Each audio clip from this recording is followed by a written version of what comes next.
What's wrong with the IIP index? That's the question we are asking.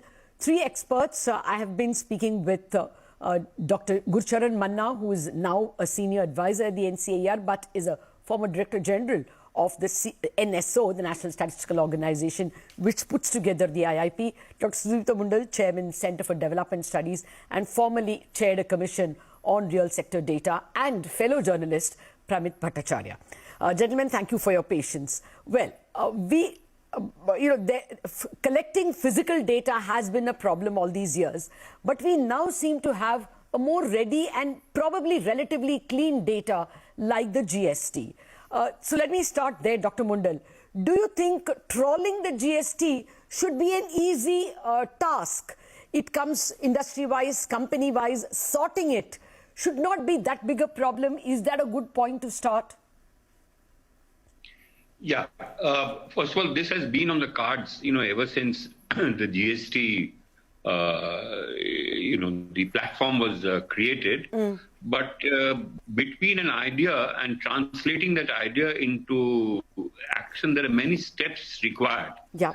And I don't think we have been ready yet with the GSTN to make it available in a form that could be incorporated into something like the index of industrial product. It has to be done. That should be the goal. I'm not sure that we're ready to do it yet.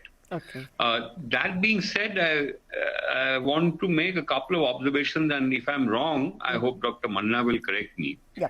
But let's say the GST data, now that comes in, it doesn't, it comes in by enterprises. Yes. Some enterprises paying GST, so the tax is on that. It is not on a sector. So there's a translation, a move, if you will, a mapping from units, enterprises to sectors. This has also been a problem, by the way, between the IIP and the Ministry of Corporate Affairs based data, which is again based on enterprises. These are business statistics. These are not industrial production statistics. But eventually you have to get there, but there are a lot of these hurdles which have to be cleared before we get there. And one other point I want to make is that the survey is, based on relatively large enterprises. But Pramit, is it wise to throw the baby with the bathwater? I mean, not look at IIP data at all, as Dr. Mundal said, people are not taking it seriously. Or is it a time to, pull it up by the bootstraps? So regardless of whether you want to improve IIP or not, you will have to build a dynamic business register.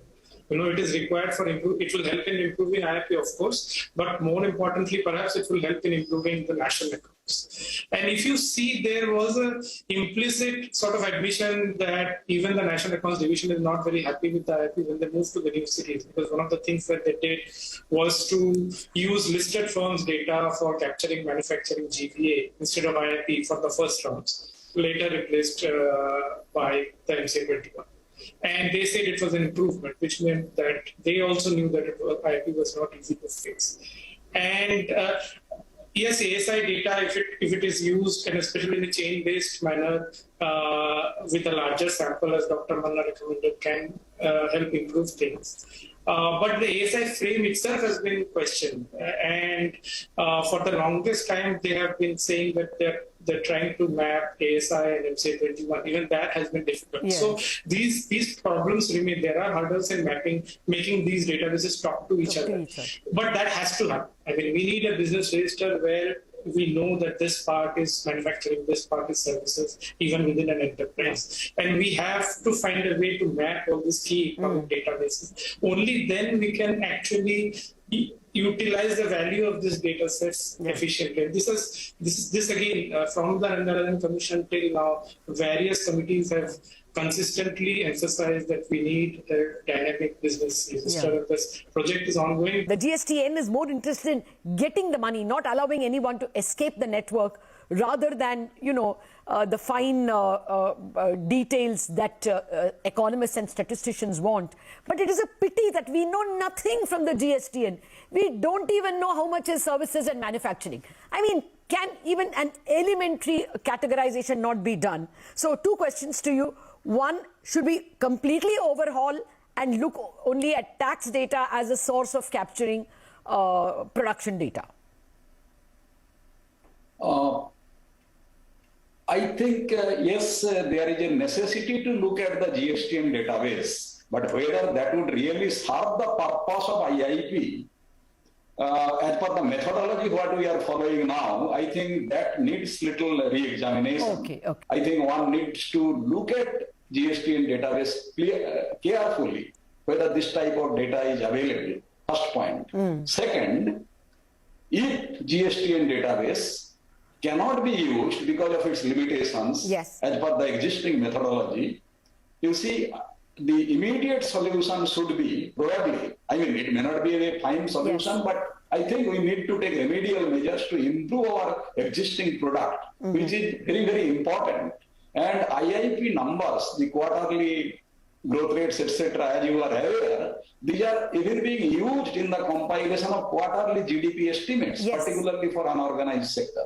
Given the importance of the IIP as a short-term growth for industrial production, the existing limitations, yes, which we are pretty familiar with, need to be, I mean, this to be safeguarded, and we need to take remedial measures. Is it not possible to dynamically change the composition of the IIP, the number of products? I mean, do we have to wait for this 10-year program, and then after 10 years also it doesn't happen immediately? You know, it takes a while before it kicks in.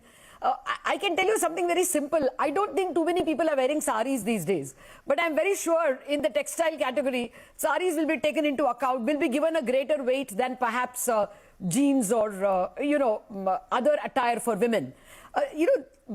Can we have a more quicker change of the list of items which genuinely represent the country? No, if we again and again change the item basket or factories, etc., the panel gets disturbed.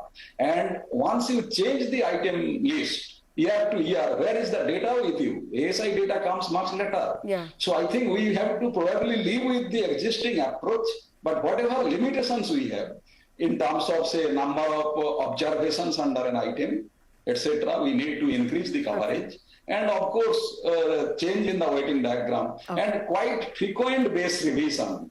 Instead of 10-year, 12 years gap, I think if we could revise the base once in 5 years, yes, which is the international recommendation, okay, I think that would be, to some extent, solving some of the problems. Okay. Out of time, Dr. Mundle, last 10 seconds for you. How do we improve? Yeah, let me just refer to something which has not been discussed. So quite apart from these technical issues we have been discussing, there is a governance issue. You know, you can fix a problem when you recognize that there's a problem. I must say, as an outsider, some engagement with MOSPI, that there is a tendency to, think that everything is fine. Yeah. Internally, they all know what is the problem. And again, Dr. Manna is better positioned since he was a real insider. But unless you recognize that there's a problem that needs urgent fixing, you're not going to get there. Yes. I mean, I agree with him. We shouldn't do these overnight, simple solutions. You have to do it very carefully. But you first have to recognize that we need a problem that needs fixing. We have a problem that needs fixing. Let me stop there. All right.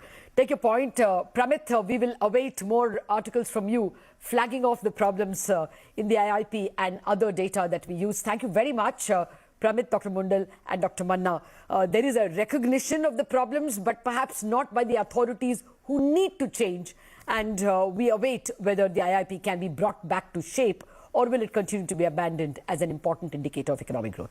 Wrap up on this edition of Indianomics. Thank you for watching.